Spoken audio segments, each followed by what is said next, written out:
The president took a break today from the debate on jobs policy, but the Republican leader in the House presented an alternative set of ideas on taxes, regulation, and entitlements. It's been 1 week since President Obama laid out his jobs package, a $447 billion mix of tax breaks, public works spending, and jobless benefits. Today, House Speaker John Boehner offered a Republican response. He said while some of the president's plan offers, quote, opportunities for common ground, overall it's not enough. The president's proposals are a poor substitute for the pro-growth policies that are needed to remove barriers to job creation in America, the policies that are needed to put America back to work. The speaker said what private sector job creators really want is an end to uncertainty created by the burdens of taxes and new regulations. They've been hurt by government ideas that offer short-term gimmicks rather than fundamental reforms that will encourage long-term economic growth. They've been hampered by a government that offers confusion to entrepreneurs and job creators when there needs to be clarity. Boehner spoke on a day when new economic data underscored the country's troubles. First-time claims for jobless benefits reached the highest level in 3 months. And the number of home foreclosure notices spiked 33% in August, the most in 9 months. In the face of such numbers, Boehner ruled out higher taxes on better-off Americans, as the president wants to pay for his jobs plan. Instead, the speaker called for the bipartisan Congressional Deficit Supercommittee to consider tax reform, closing loopholes but not raising taxes. And he said the supercommittee plan should include changes to entitlement programs as it searches for savings of up to $1.5 trillion over 10 years. The Joint Committee can achieve real deficit reduction by reforming entitlements and taking real action to preserve and strengthen Social Security, Medicare, and Medicaid. Most of the entitlement reforms that are in the House Republican budget were phased in over time. And that's just the way the Joint Committee should do them as well. Modest changes in spending programs today can have large effects tomorrow. By contrast, the president today walked back from considering changes in Social Security, something he'd reportedly been open to in last summer's debt ceiling talks. White House spokesman Jay Carney said today that such ideas can wait. On Social Security, the president, from the beginning, has stated that we need to take measures to strengthen Social Security for the long term, but it is not a driver of our near-term deficit problems, and it can be pursued on a parallel track. In the meantime, a bipartisan group of 36 senators gathered to show their support for the supercommittee. Connecticut Senator Joe Lieberman said they want the panel to, quote, go big and find up to $4 trillion in savings. The Gang of Six grows to the group of 36. You asked a question about what the leadership reaction to this will be. If 36 of us in the Senate across party lines stick together, the leadership has to react. Maybe they'll look back and say that today was the beginning of the Washington spring. As opposed to other springs.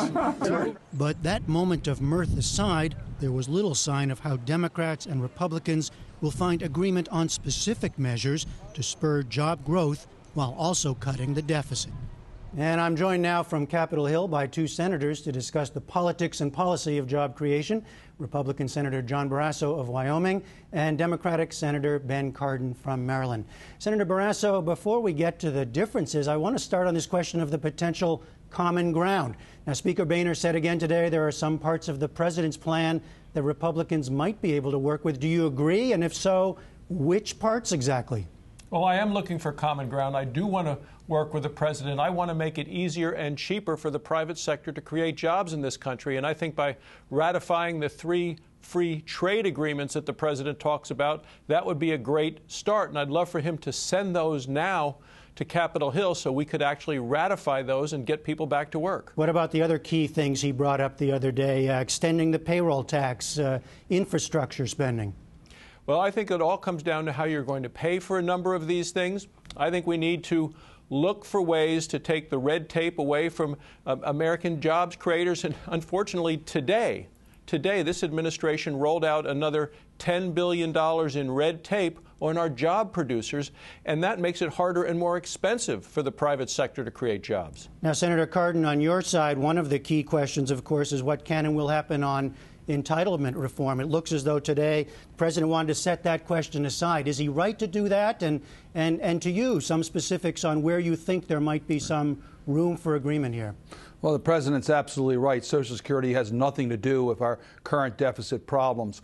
Social Security actually has been a cash plus in our bookkeeping. But the key thing, and the President's absolutely right, is that the only way we are going to be able to get our deficit under control is to create more jobs. With 9% of Americans unemployed, you're not going to have the revenues in government, those who pay taxes, and you're going to have a greater demand on public services. So job creation has to be critically important to getting our deficit under control. And quite frankly, his proposals of rebuilding our nation, of helping small businesses, of targeting relief to those who have been unemployed for a long period of time will help all of us bring our budget into balance. As far as the entitlement programs or the mandatory spending, we think we can get savings in that area. We want to see a balanced approach to dealing with our nation's deficits. And the savings meaning things like raising the retirement benefit age, for example? I personally believe we can do it without affecting the beneficiaries, particularly in the health care areas. I think that when you look at the way we deliver health care services, that we can do it in a more cost-effective way, and we can get savings that will help us deal with the cost of Medicare and Medicaid. Now, Senator Barrasso, Speaker Boehner also pushed another mantra today that he's talked about a lot, tax reform.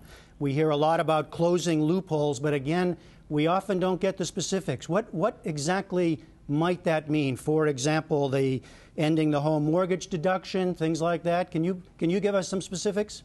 Well, we're looking at total tax reform so that the taxes are simpler for American families and American businesses, and you could actually lower the overall tax rate and generate more overall tax income. I agree with my colleague, Senator Cardin, that we need to get more people back to work. If you have more people working, you have more people who are then actually paying in taxes. So that is the reason that my focus, and I actually came out with a whole jobs program, a number of us from the Rocky Mountain West, a jobs frontier plan, 20 pages of ways to make energy more affordable, more energy security, getting more people back to work, and getting rid of these onerous regulations that are really turning into a heavy wet blanket on our economy. But on this question, Senator Barrasso, of tax reform, again, would the revenues from such reforms, would they be used for deficit reduction?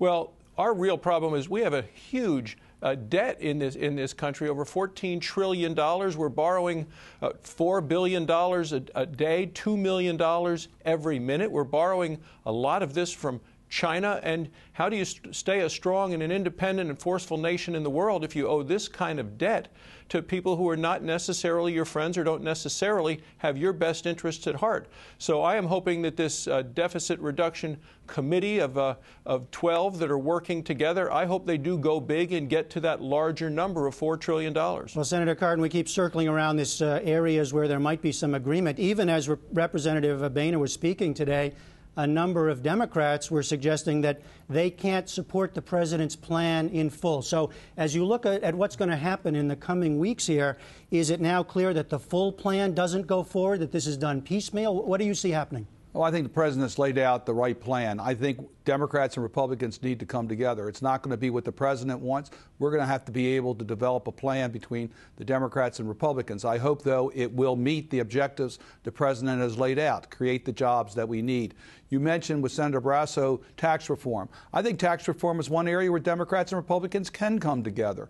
And if we do tax reform right, we will bring in additional revenues that we can use to help bring our deficit in control in a way that will allow us to be more efficient and have job growth. So I think there are ways that we can do this where Democrats and Republicans can come together. I think the president has laid out the right plan for job growth, and I would think that the Democrats and Republicans both want to see more jobs. We should be able to come together. And Senator Cardin, I am guessing that there is a fair amount of confusion out there in the country now. A few months ago, all we talked about was the debt ceiling and deficit reduction, and now most of the focus, of course, is on the need for job creation, which a lot of economists talk about a need for stimulus. What how do you balance these priorities, and which is the right priority right now?